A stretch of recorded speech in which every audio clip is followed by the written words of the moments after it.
L'enfant Peul, Amadou Hampâté-Bâ, Khadija, ma mère.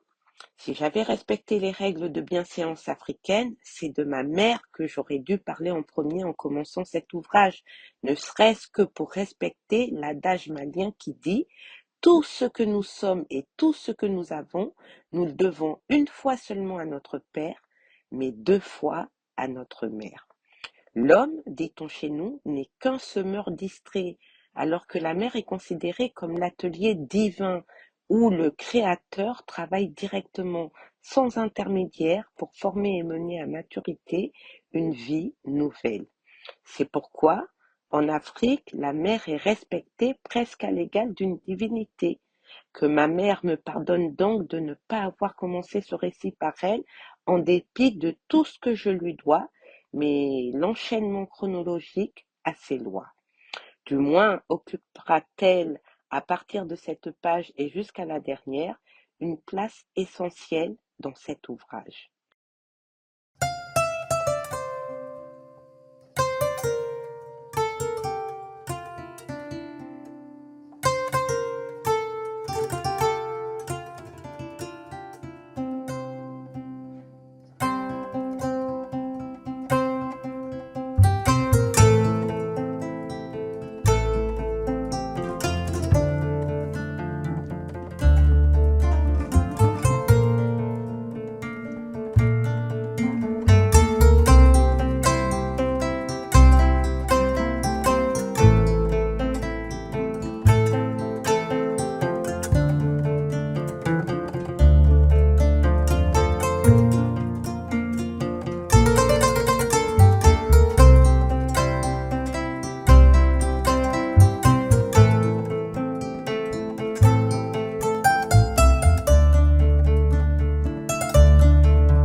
Hampâté avait tellement souffert avec sa première femme qu'il ne se décidait pas à se remarier en dépit des pressions exercées sur lui par son entourage. La société africaine d'alors n'avait en effet aucun respect pour l'état de célibat où elle voyait une preuve d'immaturité ou d'égoïsme. Les célibataires n'avaient pas droit à la parole dans les assemblées des anciens.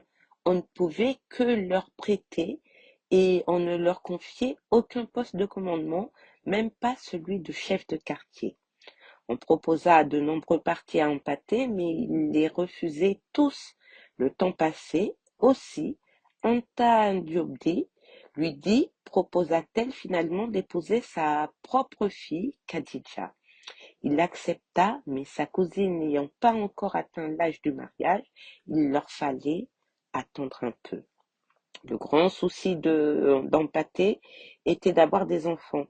Un marabout de Bandiagara, réputé pour ses dons de divination, Wourma Hamadou, lui dit un jour: je ne vois pas beaucoup d'enfants dans ton destin, mais je te vois beaucoup de petits-fils et d'arrière-petits-fils. Voici mon conseil. Adopte d'abord une petite captive. Cette adoption ouvrira pour toi la porte de la paternité. C'est à ce moment-là qu'Hampâté recueillit Nyampan Dogoro, une jeune femme captive qui allaitait une fillette de 2 mois.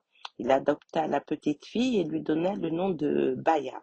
À compter de ce jour, Nyampan Dogoro eut pour seule et unique tâche d'allaiter son enfant et de veiller sur elle.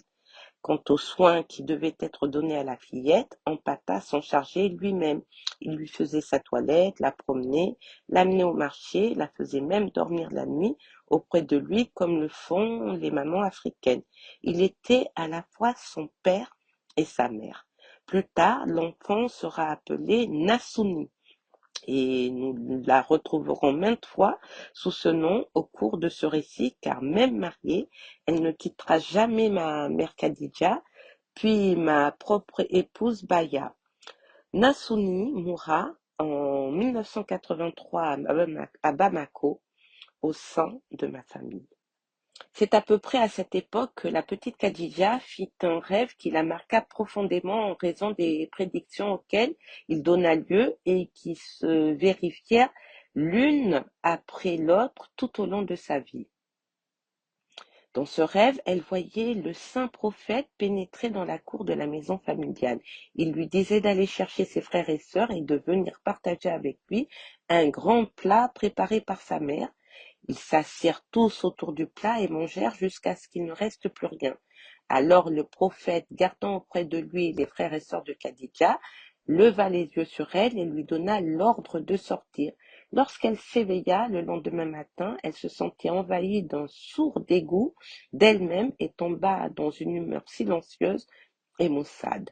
Son père n'y attacha pas d'importance, mais sa mère s'en inquiéta. Qu'as-tu, ma petite Khadija? Khadija lui raconta son rêve, puis ajouta tristement: Si le prophète de Dieu a gardé à ses côtés mes frères et sœurs et m'a renvoyé moi toute seule, c'est qu'il m'a trouvée indigne de rester avec lui. Toute ma vie, je ne serai donc qu'une guignarde, une tête malchanceuse et raboteuse qui ne mérite pas la compagnie de l'envoyé de Dieu.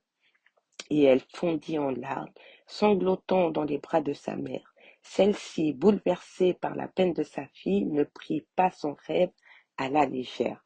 Rassure-toi, lui dit-elle, ton oncle Eliassa Hafiz Diaba est un grand marabout qui connaît la science de l'interprétation des songes.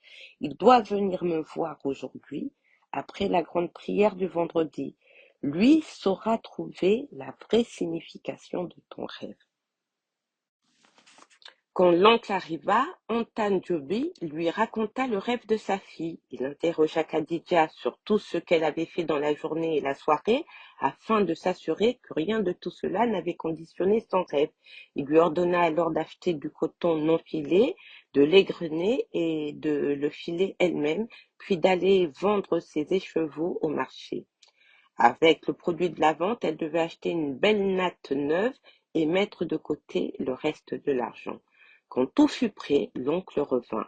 Il trempa une plume de roseau dans une encre spéciale et couvrit la natte de formules coraniques, de lettres et de signes selon un agencement spécial. Il conseilla alors à Khadija de manger très légèrement le soir et de prendre un bain préparé rituellement avant d'aller se coucher sur la natte dans la case même où, en rêve, elle avait pris un repas avec le prophète et ses frères et sœurs. Khadija fit tout ce que l'oncle avait dit. Le lendemain, l'oncle prit la natte, examina minutieusement ce qui restait des signes qu'il avait tracés, puis la fit nettoyer pour en faire disparaître les traces d'encre. Va immédiatement en faire don à un pauvre, dit-il à Khadija. Distribue tout l'argent qui te reste et reviens. Je t'attends. Quand elle revint, il fit alors les prédictions suivantes, fondées sur les différents éléments du rêve comme sur les signes observés par lui sur la natte. Ma nièce Khadija survivra à tous ses parents. Elle héritera de tous ses frères et sœurs, car elle sera la dernière à mourir après une très longue vie. Aucun de ses frères et sœurs n'aura d'enfants. Elle se mariera 2 fois. De son premier mariage, elle aura 3 enfants. Ils vivront difficilement, mais si un seul survit, il sera suffisant. Il sera un grand soutien pour elle. Son deuxième mariage la ruinera. Elle donnera 6 enfants à son deuxième mari, mais ces enfants seront plutôt une charge pour elle. Khadija connaîtra de grandes difficultés au cours de sa vie, mais elle triomphera de tous ses ennemis, hommes ou femmes, et elle surmontera tous les événements pénibles qui jalonneront son existence. Cette prédiction, étonnante dans sa précision, se réalisa au fil du temps dans les moindres détails. Khadija, adorée de ses parents, grandissait en véritable fille à papa. Non seulement son père Patepoulou était l'intendant du cheptel royal, mais en outre il avait reçu du roi Tidjani, en souvenir de la goutte de lait de Hamdallah, une dotation permettant de 1000 têtes de bétail remplaçables en cas de perte, et ce qu'en soit la raison. C'est donc peu dire que la famille vivait dans l'aisance. Patepoulou avait donné à Khadija une éducation presque masculine sans pour autant lui enlever sa féminité.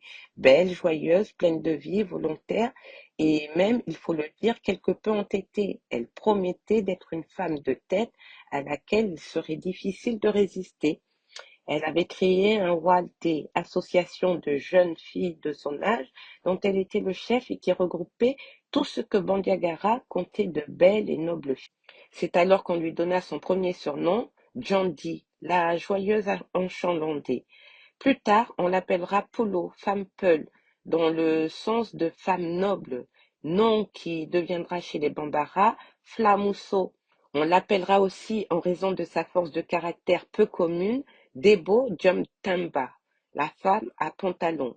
Son premier fils, Amadou, l'appellera Dada, sans doute déformation de Kadia, diminutif de Khadija. Nom qui lui restera dans la famille et qui sera adopté par tous les enfants de Bandiagara.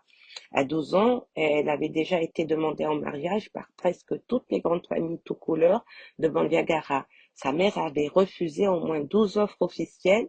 Tous les grands du royaume qui jadis avaient voulu épouser Anta Djondi souhaitaient obtenir la main de Khadija pour leur fils.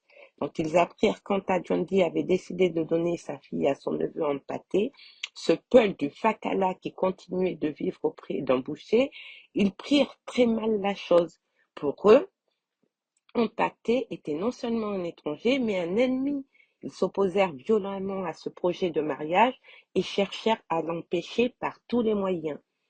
Tout cela n'était fait pour donner la paix au pauvre Empaté qui devint la cible des candidats jaloux. Ceux-ci ne manquaient pas une occasion de le provoquer. Mais Empaté n'était pas un fétu de paille que l'on pouvait briser entre le pouce et l'index, et il avait derrière lui les 40 membres de son association, prêts à mourir pour lui et qui rossaient d'importance tous ceux qui se risquaient à prononcer la moindre parole malveillante à son égard. Anta Djondi non plus n'était pas femme à se laisser impressionner. Forte de la confiance de son mari et du soutien de l'épouse préférée du roi, elle s'obstina contre vents et marées. Finalement, quand Khadija eut atteint l'âge qui convenait, le mariage eut lieu. Khadija et Empaté, un mariage difficile.